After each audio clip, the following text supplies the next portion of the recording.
ఆయనని విచక్షణ రహితంగా తిట్టడం జరిగింది. ఆ మొమెంట్లో ఆయన వాళ్ళను ఉద్దేశించి తిట్టిన మాటలని రాష్ట్ర ముఖ్యమంత్రిని తిట్టినట్టుగా అభివర్ణించి ఆయనపై భౌతికంగా దాడి చేసి ఆయన ఇంటిని, ఆయన కార్యాలయాన్ని, ఆయన వాహనాలని అగ్నిపెట్టి ఈ తెలుగుదేశం పార్టీ యొక్క నాయకులు రాక్షసానందాన్ని పొందుతున్నారు.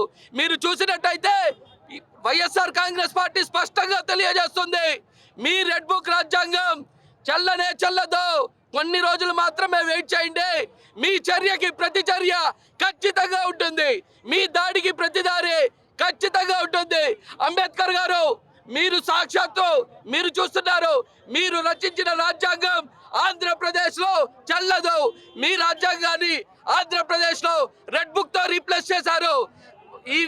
ఈ పత్రికా ముఖంగా తెలుగుదేశం పార్టీ కార్యకర్తలకు కానీ నాయకులకు కానీ ఒకటే చెప్తున్నా, మీరు చూసుకున్నట్టయితే ఆంధ్ర రాష్ట్రంలో తెలుగుదేశం పార్టీ వాడు చంపినా నో కేస్, కొట్టినా నో కేస్, కూల్చినా నో కేస్, రేప్ చేసినా నో కేస్, ఏమి జరిగినా ఏముండదు.